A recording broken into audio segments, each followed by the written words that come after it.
Hi artists! So today we are going to attempt to draw really beautiful textury pumpkins. And I want us to try to do our texture using either watercolors if you have them, or using a wet paintbrush, so a little cup of water, a wet paintbrush, and washable markers. We're also going to go ahead and use a little bit of either colored pencils or oil pastels or crayons on top of our drawing once it's dry. I will show you guys exactly what I mean by that. Alright, so I'm going to flip my page over and we're going to first walk through how to draw our beautiful pumpkins. Let me turn this camera right around. Hello, art room.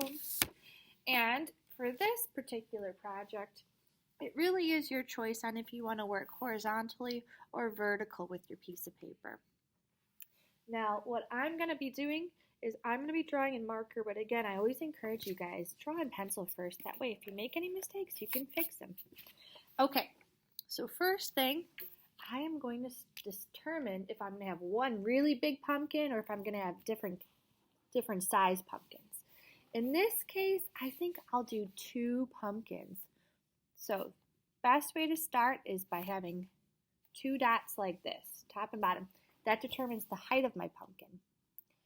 And we can definitely bow out our line and connect our dots.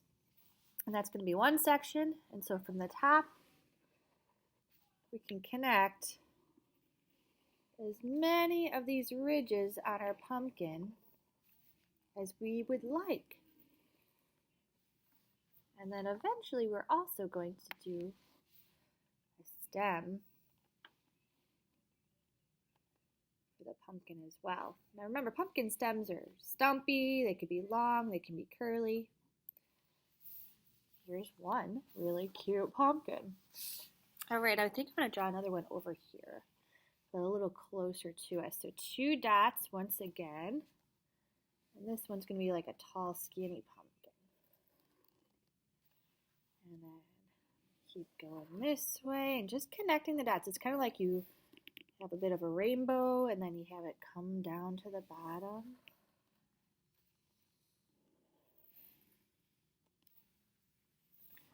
Alright, same thing. I'm going to put a stem on here. I like pumpkins with long stems. I think that looks way more interesting. Ooh, I don't know. I think I'm going to have one more pumpkin maybe over here. 2 dots. I'm going to do a tiny guy back here. So you guys can decide how many you want, but you want to make sure 80% of your piece of paper is filled with detail. So if you're going to do 1 pumpkin, you better make it a big, good one. And I also think I want it to be a little bit more 3D, so I'm going to add a little ridge behind my stem. Okay, beautiful. To add some more depth, I'm going to give myself a horizontal line. That way, I have the ground and I have the sky. All right, beautiful. We have these awesome pumpkins. If you want to draw anything else, like maybe you want to draw some of those vines coming off there, you can. Pumpkins if you ever go to a pumpkin patch, I know they often will have vines. They'll have little leaves sticking off too.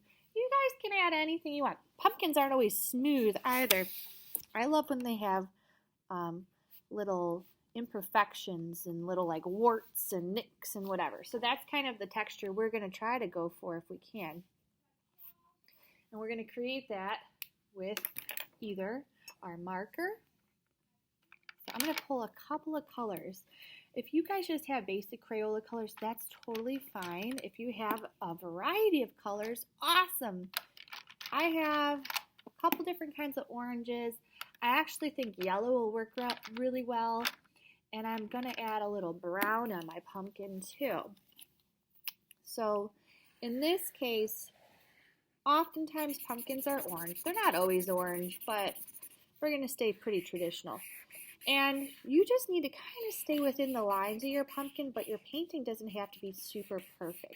or your coloring doesn't have to be super perfect. You see, I'm being a little scratchy with my coloring. That's because I'm going to be layering in some other kinds of colors. So I'm going to add a little bit of this yellow towards the top. Kind of pretend like the moonlight is hitting the top of my pumpkin, or the sunlight makes it a little brighter. Very nice. I might even add a little bit of this brown towards the edges.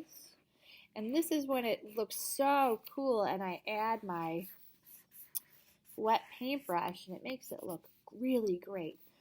Okay, so I'm going to do just this pumpkin because after you see it once, you probably get the right idea of what we're supposed to be doing here. I'm going to color my stem. I'm going to add a little bit of that brown in the stem too. And then when I add my paintbrush, my wet paintbrush, there it is. It's already a little green from my last drawing. You guys can blend these beautiful colors. All right, I love this. And I'm going to use my wet paintbrush. Hopefully you guys can see this. I'm going to use my wet paintbrush, and it activates the ink and the marker, and it gets your coloring to blend beautifully. So now that brown is blending in with my yellow and my orange. My pumpkin's looking pretty good, I have to say. Okay, wonderful. So it's up to you guys. If you were to look at my example, my finished example, what we're going to try to do is we're going to try to do a swirling background and maybe some sort of texture on the ground. Now you guys can do that with color pencils, you could do that with oil pastels, you could do that, oh, I made a print, with the markers that you happen to have.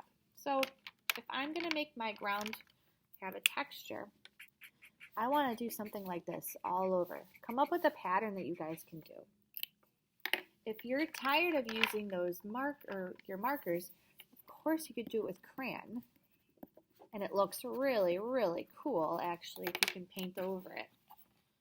So I'm going to do a little bit more with my crayon, add some more texture, and you want to do this all over the ground. And if you're going to add some paint on top, it ends up looking really cool. So if you have these materials at home, if you have color pen, or if you have crayons, and if you have watercolor, oh my gosh, this is one really great way to do texture, is by applying that crayon in a textured manner on the ground here, around your pumpkin, and then painting over it. How cool. I'm going to add a little brown in there because pumpkins are definitely in the dirt sometimes. All right, so that's one way to get texture in your pumpkin patch. If you want to, you can wait until your pumpkin is dry, and you can go right on top with your oil pastels or with color pencils, and you can add textures to your pumpkin as well. Now in your sky, same principle applies to the sky. I want my sky to look kind of swirly. You can add a sun to it if you want to. You can add a moon and stars. You can make it look kind of like a Halloween sky if you really want to. I could do that. I'm going to add maybe some purple in here too. And my wet paintbrush will activate those colors, and it will look so cool. And it's a beautiful way to fill in your background. You could do it this way, or you can take your crayons, and just like the ground, you guys can apply texture and pattern using your crayons. And oil pastels will work really well too. And again, get your paint, go right on top, and you guys can hopefully see it. The paint will color the paper, but it avoids the crayon, because the crayon and the wax in your crayon doesn't want to be painted really. So a couple of techniques for you guys to try adding some texture, try adding some patterns into your pumpkin composition.